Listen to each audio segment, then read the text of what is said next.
Welcome to Love Gladiator, a podcast devoted to spiritual awakening, surrender, and healing. If you are currently in a deep transformational process or experiencing a spiritual awakening, you are at the right place. Get ready to meet transformational teachers who will share their extraordinary journeys in surrendering to their soul's mission to become the medicine and mentor they are today. Now, here's your host, transformational guide and business coach, David Vox. Welcome to episode 7 of the Love Gladiator podcast. And today we are meeting two of my very special, courageous friend, Ariana and Colin. Imagine fighting an 8-year prison sentence and getting 1.2 million euros in fines for hosting ayahuasca retreats. That sounds like a real nightmare. But Colin and Ariana turned this experience into the medicine that broke them out of a lifelong mental prison, one that was filled with fears and projections. After 2 years of legal battles, they not only beat the Spanish authorities, but made ayahuasca legal in the province of Cadiz, Spain. They also reinvented themselves without the fear of losing their freedom to each other and the world. Without further ado, please welcome my friends Ariana and Colin.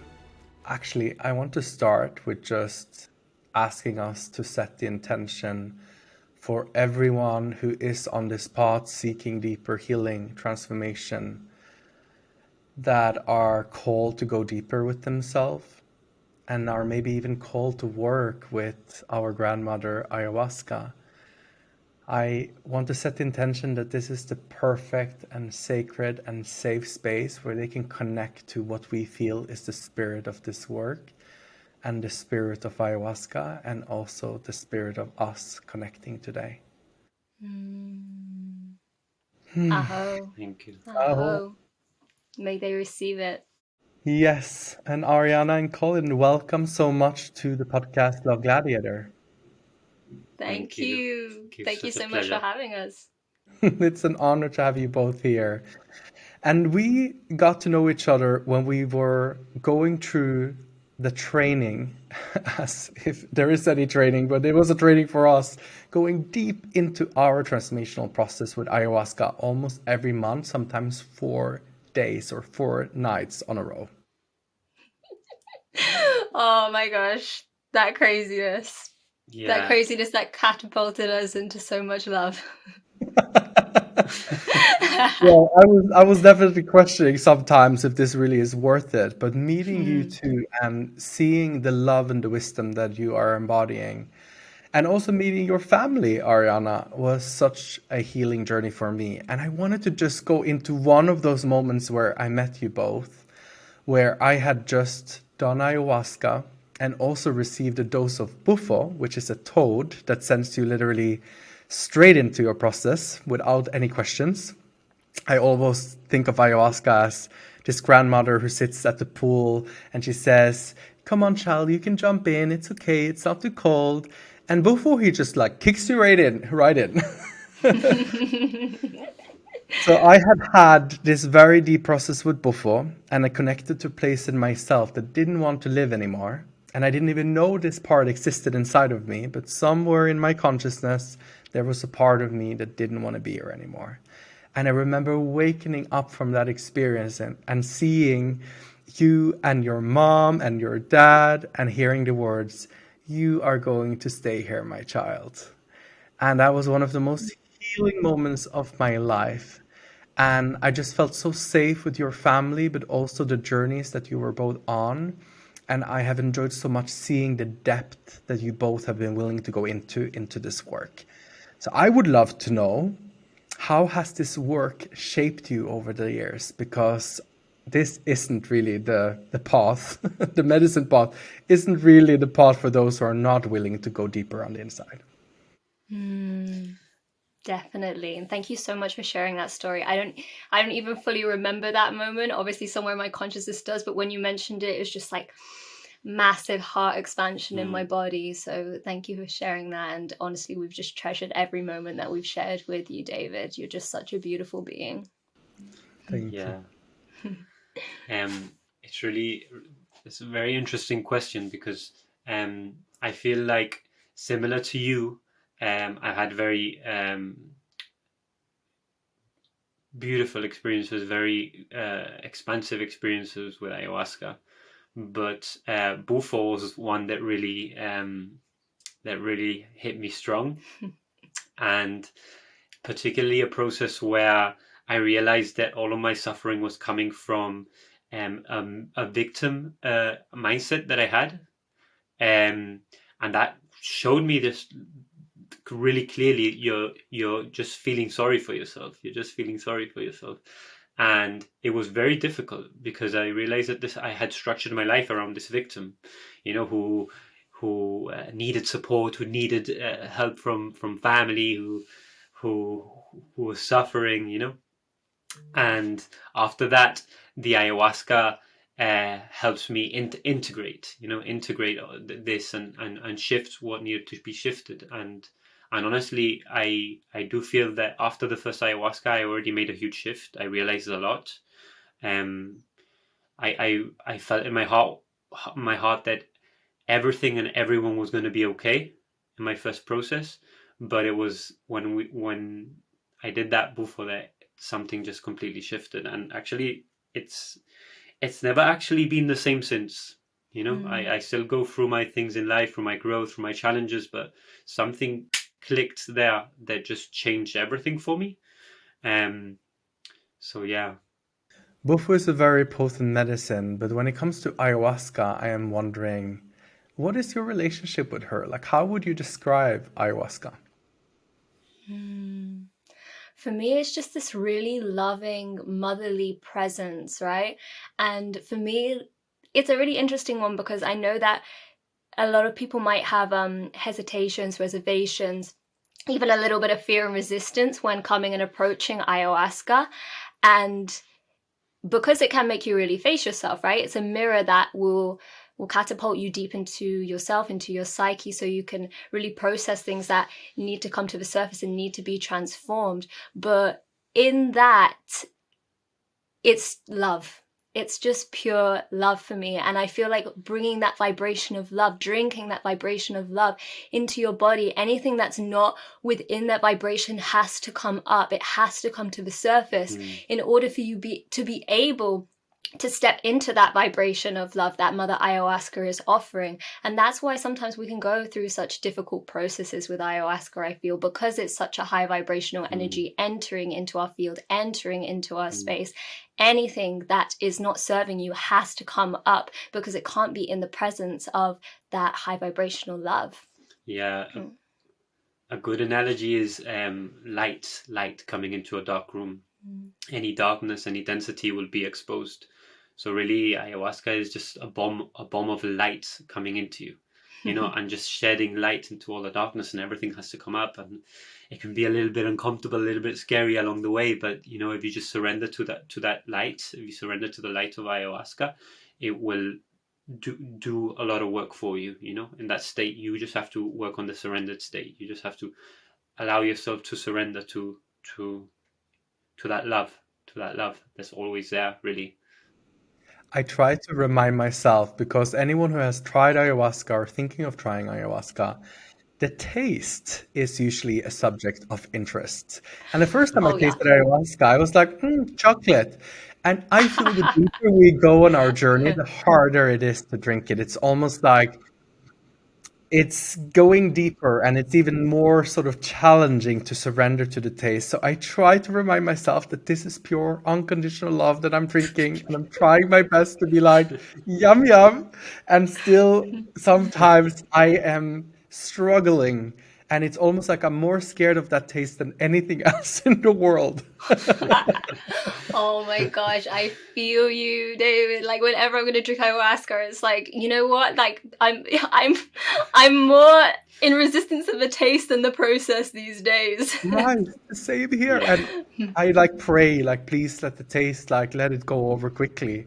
And I asked the shaman once, the Palchukans that we all have worked with, is there any type of medicine that doesn't sting? And he's like, if it's a medicine, there's always a sting. And if it's a drug, there is no sting. I feel ayahuasca is a medicine, and how has this medicine impacted both of your lives together, but also independently? Yeah, so Ariana, just to kind of like bounce off what you said just before that about the taste. Ariana definitely struggled with the taste, but for some reason I kind of like it. I feel like the process begins as soon as you taste it. It's like, you know, you have to kind of detach from the taste in a way. But I feel like ayahuasca has just shown me, has reflected to me that I have the ability to be my own healer, that I have access to all the wisdom that I need, and all the insight that I need, and it's just acted like a catalyst to all of that, you know. And I feel like there's many different tools that you can use to deepen within yourself, and ayahuasca is one of those that you know, that you really want in your arsenal for when you really want to go through some intense growth, or when something in your intuition is saying, you know, it's time to level up a bit. It's time to do a little bit of shadow work, you know. Personally, in my own life, it's not something that I do all the time, but it's something that I try to do like every few months, maybe a couple of times a year at this point, whereas at the beginning it was a lot because I needed a lot of work, you know. And now it's just kind of like, It's amazing when you mention it, actually, just reflecting upon this question of like where we were before we took ayahuasca and started that journey to where we were after. And it's, for me, in the beginning, I mainly took ayahuasca just out of curiosity. I didn't really think there was anything wrong with me, so to speak, right? Whereas Colin was like, I really feel the call towards this because I feel like I have, like, you know, deeply seated trauma within me. I know that my past and my childhood was traumatic, and I feel like it's playing out in different ways in my life. And I was like, okay, well, I'll go out of curiosity to see this work. Also, my dad's Peruvian, so we had an ongoing joke, you know, just for years of like, oh, we'll go drink ayahuasca. My dad would give us cups of teas and he'd be like, oh, it's ayahuasca. It was just a bit of a joke, but it makes me reflect when I did drink ayahuasca and I did go into myself, that there was a lot that I needed to look at, right? That I was kind of just burying and not fully bringing to light.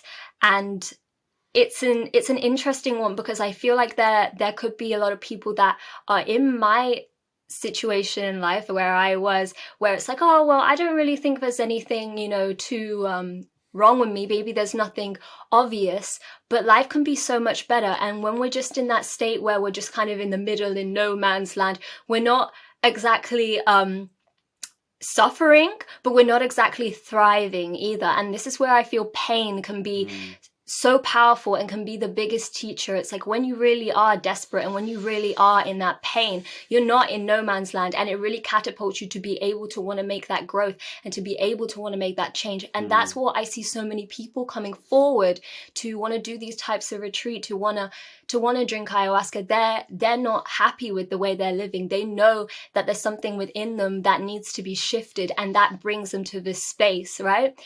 And for me, in my experience, it's like, I feel like it doesn't have to even get to that point. Like, just lean into the curiosity if you have it, and there's so much love for you on the other side. Beautiful. Beautiful. yeah, I totally resonate with what Ariana says. I feel like for me, pain has been the greatest catalyst. It's forced me to grow, and it's forced me to look at that grief that's inside of me and connect to a deeper love. One of the things actually that we always tell people who come with a lot of pain or a lot of trauma, it's like, that is what brought you here. That pain, that trauma is what brought you here. It's blessed. It's your medicine. It's your medicine. It's hard when you're going through it and you don't see a way out, but in hindsight, it's the greatest blessing. It's the greatest blessing. Don't shoot the messenger. At all. And another thing, what I feel I got most from ayahuasca, apart from dealing with that victim that was living in me, was an immense fear of death that I had since I was since I was very young. When I was 8 years old, I went through like depression where I was scared that my parents would die, and I was just petrified about death. And I went through it again when I was 14, around 14, when my uncle was sick, a lot of questions. And when I went into ayahuasca, I realized that I had a huge fear of death. And the reason I had a fear of it was because I didn't really understand it. So it was the fear was a way of like consciousness getting my attention and saying, hey, your perception on me, death, is not accurate. You need to reevaluate. And for me, that was one of the greatest things, because when I went into these ayahuasca process around death, there was a lot of grief, a lot of fear. But when I went deep into it and I surrendered to the process, it was just love. It just showed me that it was just love. That you're here you're here to enjoy life. You're here to love your friends, your family. And it's interesting because it's something that I usually always connect to when I drink the medicine. Death, seeing the people that I love leave and just grieving, but staying with so much love. And when I open my eyes and I see the ones around me, I can't think anything dense about them. It's impossible, because it's so clear to me that they're not going to always be here. But you have to go through that process where you have to feel that they're not permanent, feel that you're not permanent, and go through the emotions to be able to connect to that. And I feel like that's one of my life lessons, really, around death and love. It's so beautiful. And I'm wondering, what has ayahuasca and this deeper inner work done for your relationship together? Sort of a trick question, because it sends us on a roller coaster, doesn't it? Oh my goodness. Definitely, there's been moments that have been beautiful. There's been moments that have been challenging. I mean, me and Colin have been together for almost 9 years. Almost 9 years now. And I mean, like, we've been together since I was 15. I started this journey drinking ayahuasca when I was 18. So it's like, it's been a big chunk. But there's I think everybody knows this about relationships, just the mirror that it really offers you. The mirror to be able to just meet your shadows, meet your pain points, and lean in and grow together and try to better understand each other. The medicine has helped us with that a lot. And just being able to just like hold each other unconditionally through these processes has created an unbreakable bond, I feel. What would you say? I would say that probably the biggest lesson for a while in our relationship, I was really scared to commit to the relationship. This is true. I was trying to sabotage the relationship right, left, and center, and at the same time scared about the relationship ending. So trying to end it while scared about ending it at the same time. But one of the things I learned was that fear of commitment, and my fear was fear of losing Ariana. The real fear was losing, so I wanted to end it so I wouldn't get hurt. But eventually it was the pain of not allowing myself to create the vision of the relationship that I had with Ariana was more painful.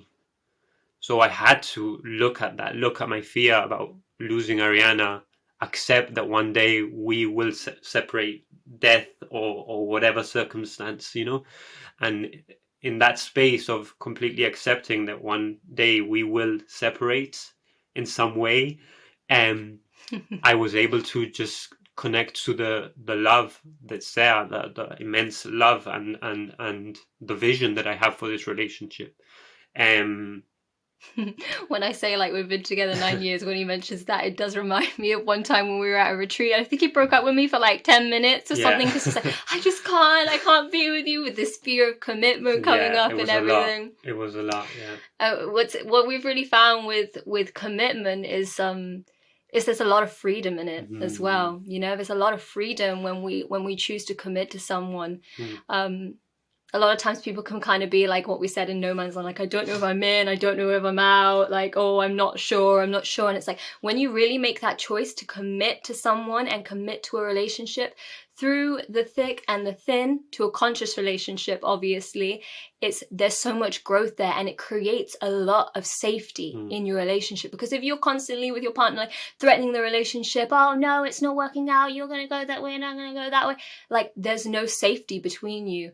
And that safety is really a container for growth. And that's what I feel as well. There isn't any deep transformational process if there is not space and safety and sacredness and support and soul. And I had the same experience in my relationship. I feel that taking that choice though was really, really scary. And ayahuasca had to squash me like a little cockroach to the floor. I couldn't move. Every cell was like being poured into with love in such a level that I couldn't think. I could only like breathe love and be love. And I was kicking and screaming. I wanted the trauma to help me get out of love because there was too much love. It's like, this is a different process from where I started.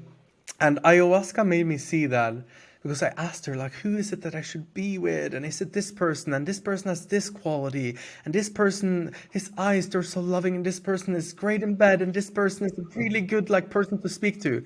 And ayahuasca showed me that without being able to fully receive myself and my own love, and seeing all of these men as just a reflection of the desires that I'm looking for in myself, the only way to choose someone was to choose myself fully and to choose my heart fully.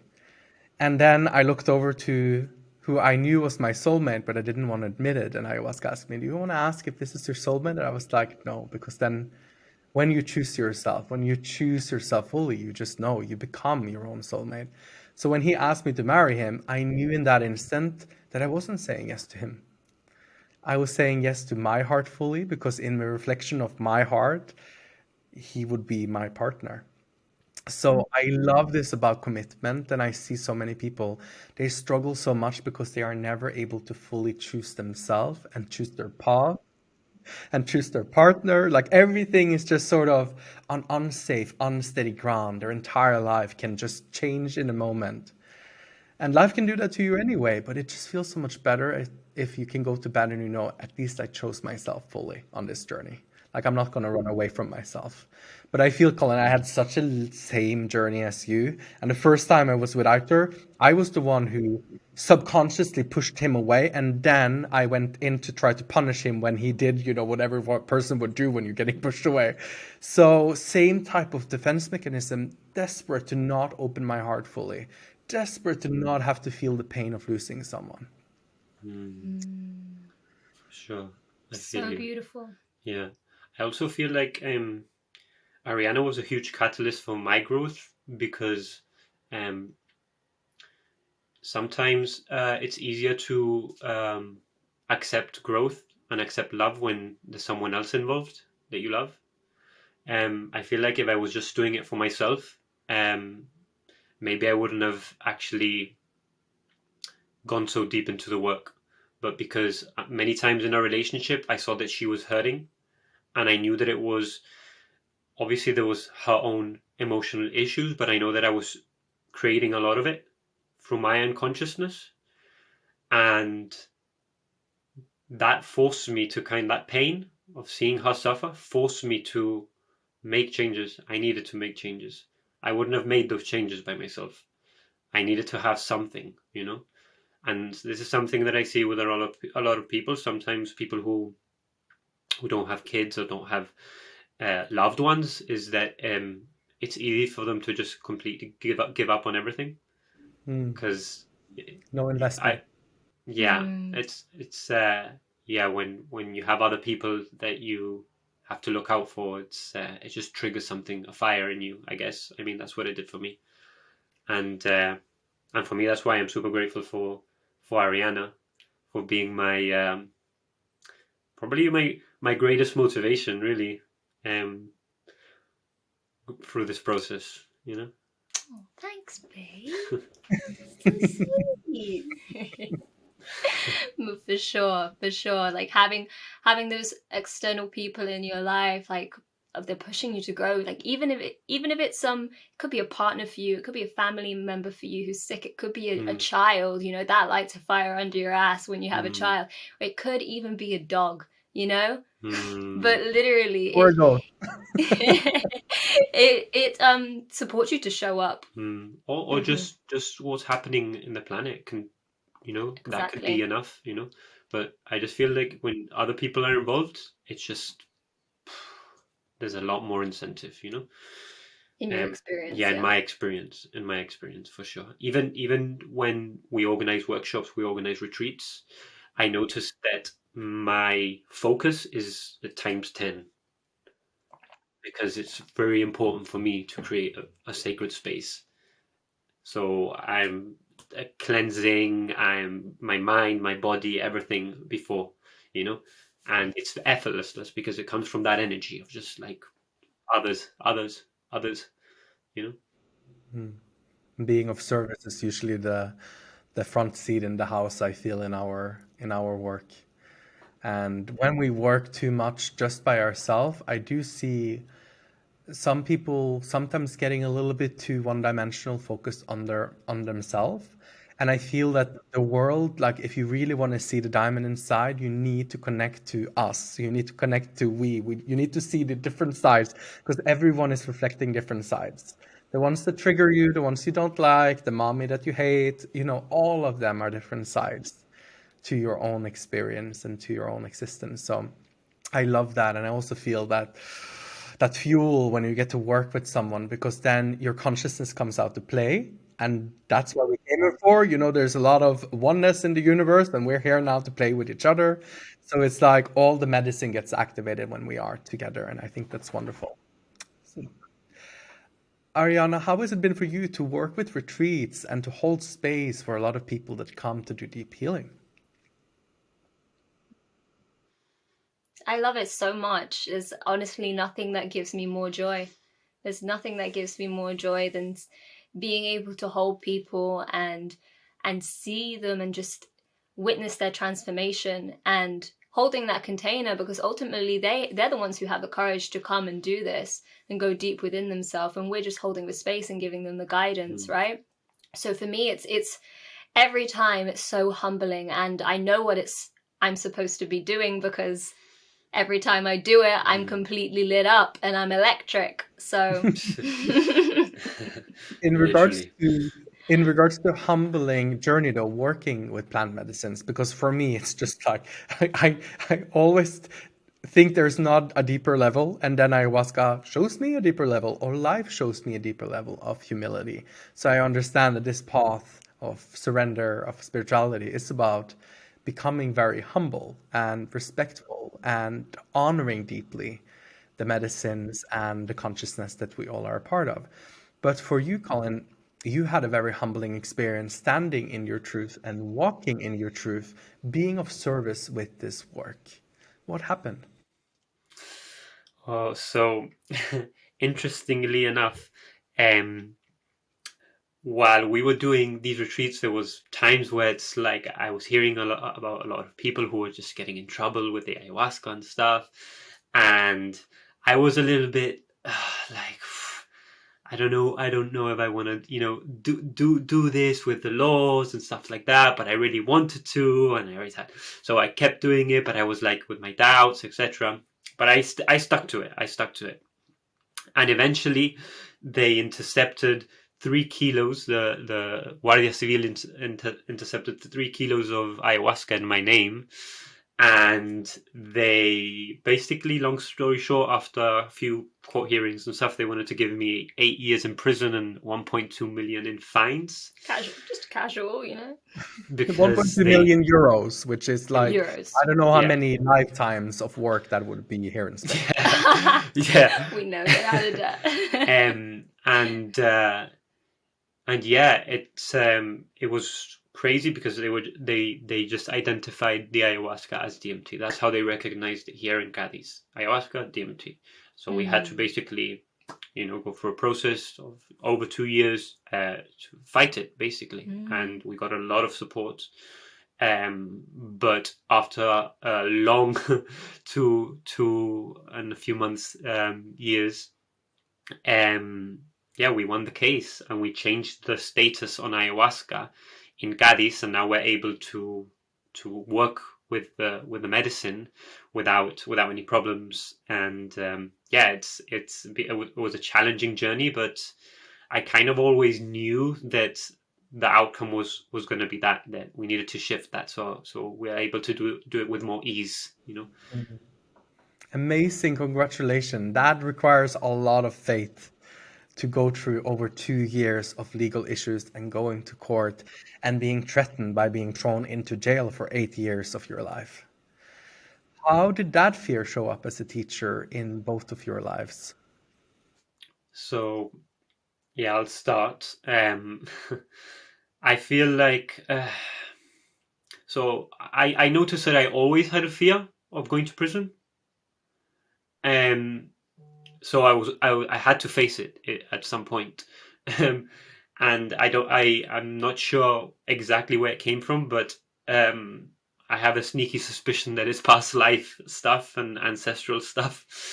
But I always had this fear. And the funny thing is that when it actually came, I noticed that it wasn't as scary as I imagined, but I really did have to face that fear. And during this sometimes I'd come home from a hearing, and when you're with the energy of the lawyer and it's just the court, it's just so dense, such a dense energy. It's just that world is like and a you were drama. really questioning yourself, like being in that environment where there's so much intensity. You're like, have I done something wrong? You know, even though you know in your heart that this is the path and that you're doing something for the greater good, and the medicine's kind of chosen you in a way to work through you and clear this, you know, for this province. There's also, you know, obviously an aspect of him that was like, am I doing something wrong? that would definitely come up in between all of that. But sometimes it was really beautiful, because I would feel this fear and it forced me to go inside. It forced me to really go inside. I had nowhere to hide. It was really easy for me to hide before, but I literally had nowhere to hide. It was way too uncomfortable. It was impossible to run away from it. And I found myself just really going in through breathwork, through meditations. And after that, I specifically remember one time I came back from the court, and I went straight into a breathwork session, and I came out that breathwork session just with my hands in prayer position, just saying thank you, so much gratitude for life, for blessing me with this issue, this circumstance that was forcing me to go inside and discover a greater peace and a greater love. And it's interesting because I would fully tune into that, and I would fully feel it, but then I'd kind of forget because I would be involved in everything that was going on. But I had a lot of those moments, and it stuck with me. It became super clear to me that I was always free. It was impossible. They couldn't take my freedom away from me. It was impossible. And that was something that, you know, it was really challenging, but it was such a beautiful experience, the whole thing. I'm so grateful. I wouldn't change anything, any of it, you know. It's the government wants to throw you to prison, and you actually find a deeper level of freedom. Extraordinary. That's when you know you're a medicine worker. It's And yeah. And Ariana, how was it for you to see the love of your life going through this, and the fear that must come up if you lose him for 8 years? I feel like, of course, there was just a bigger aspect of me that was like, that's not going to happen. Like, this can't happen. This cannot possibly happen. But for me, I feel like it was a lot of like holding Colin in this space, because he was distressed and upset about it a lot of times, you know, like, babe, they can't do this to us. Like, that's like our whole life, like 8 years of our life. That's like, imagine him being away from me for 8 years in prison. That it's a lot, you know, it is a lot. So being faced with that is confronting, but also just really honing into that deeper trust and just being there for him, really. Being there for him in any way that I could. But it has really revealed a lot about freedom for both of us, because, you know, like you said, it's like the whole kind of issue is like they're going to put you in jail and they're going to take away your freedom, right? And it's like connecting to a deeper freedom within yourself, knowing that, like, when you're opposing something, because if he was like, I really don't want to go to jail, I really don't want to go to jail, if I'm like, I really don't want him to go, I really don't want him to go, like rejecting it and pushing it away, that's when you're not free. That's when you're not free, when you're opposing what life is giving you, right? So just acknowledging and really tapping in and realizing, wow, freedom's a state of being, and I get to choose how I feel. I get to choose how I respond to this situation, how I feel about this situation. And my freedom is a birthright, and it's not something that can be taken away from me despite external circumstances, despite the government. Yeah, I remember like reflecting on how it was before the court case. I was in prison. I was just always in prison, like always scared. And when it was put in my face, I got out of prison. Yeah. Beautiful. So that fear had already put you in prison most of your life, and was living and breathing and maybe even manifesting. Oh yeah, for yes, sure. Definitely manifesting. Unconsciously manifesting. For sure. And actually, put your name on that box with big letters. Prison me. Yeah. It's funny because it's the same thing with what we were speaking about earlier. Committing to Ariana was something that I thought wouldn't allow me to be free, whereas I realized that not being able to commit wasn't allowing me to be free. Beautiful. So it's really interesting, freedom, you know, like what we've inherited. This is so beautiful. Yeah, I feel the same way. Like, I was so scared of losing people my entire life. I didn't let them come into my heart fully. Ayahuasca showed me my best friend and her beautiful eyes, and she became like this love Trojan horse because she didn't want anything from me. And ayahuasca asked me, why can't you receive her love? And I could just feel like there is this whole thing trying to guard the heart. I couldn't even receive one of my friends. I even had trouble sometimes receiving my dogs because, like, if I love you too much, you know, you're going to go away soon. And when I received all of it, and I could receive my husband, my dogs, my friends, my family. Actually, this time when I went home to Norway, it's the first time I can go home and not feel completely drained afterwards. I just receive love without completely leaking and looping. So maybe I actually just put myself in this prison thinking I'm safe here, but actually I just locked life and love completely outside. Yeah. So, wow, Definitely. this is becoming a deeper teaching than I ever thought. So, thankfully, for the government to try to put you in prison, we're all learning a little bit more about our own inner freedom. For sure. Yeah, it's funny because I feel like one of the greatest lessons throughout our journey with the medicines and with all medicines and breathwork even is the importance of curiosity. The importance of curiosity with our emotions, with our feelings. You know, I really feel that when thoughts, perceptions feel dense to us, it's because something in our soul is saying that these perceptions don't align with who we are. There Be is it, there's yeah, this imprisoned reality or perception inside of you that's keeping a part of your consciousness stuck. yeah, and that's everything. So everything is like question everything, absolutely everything that you learn, because you can tune into. I one of the things that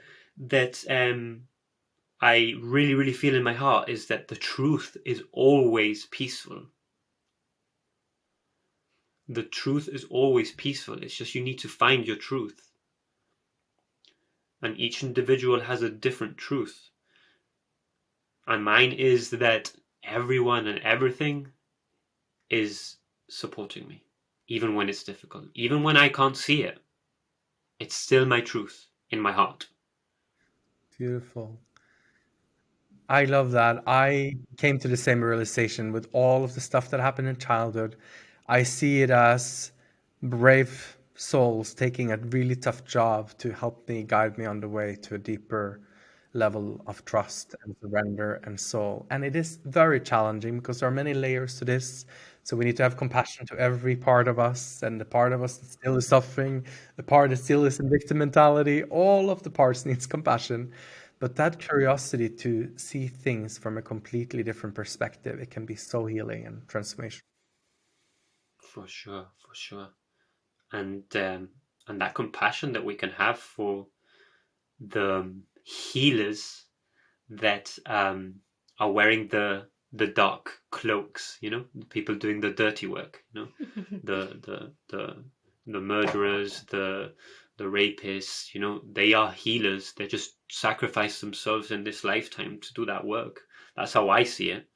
They've sacrificed their ability to feel love, to feel connection, to feel joy, to do that shadow work that's needed. To provide that contrast on the planet.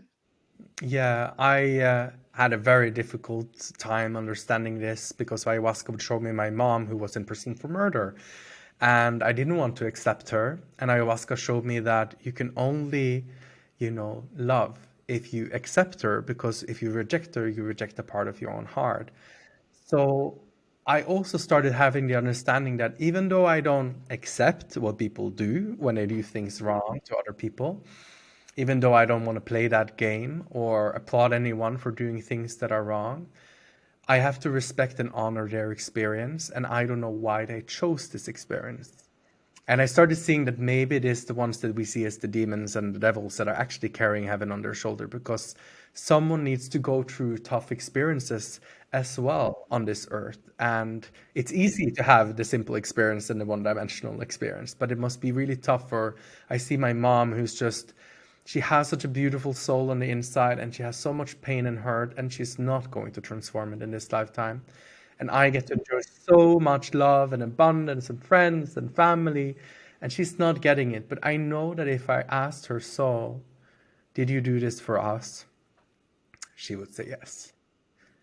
And I think we might not see it. We might see them as cowards and disgusting and horrific and murderers, but maybe they are the ones doing the toughest job. Maybe. Yeah.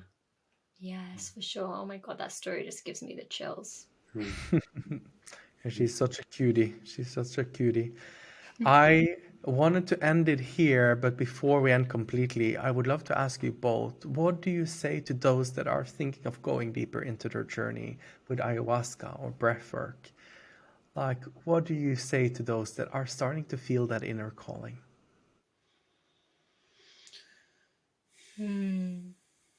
Just do it. Just do it. Don't get too much in your head, because if you're in your head, you're absolutely dead, right? Listen to the calling of your soul. It's much more simple than we think, right? Honor yourself. Take that step for yourself and do it, or reach out to someone who can support you in making that decision. And also,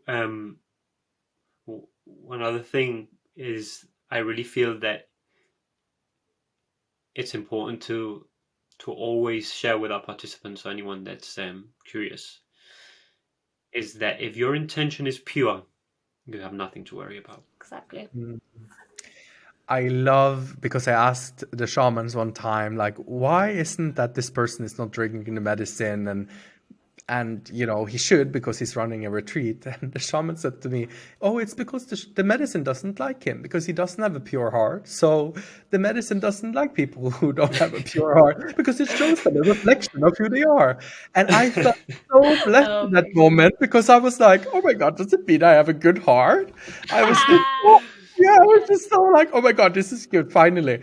So also, if you haven't been hard, you've just been really hard to yourself, or you've gone through the traumas and the difficulties, give yourself the gift of going deeper, because there is just more love to be found. Thank you so much, Colin and Ariana, for joining this podcast. I am bowing for you both.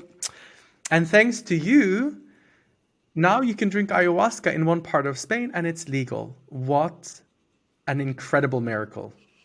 I know. Now our lawyer says, you can order all the ayahuasca you want. We're like, great, let's get a truckload. We told him we might invite him. You can come to a retreat if you want. She said, maybe. Amazing.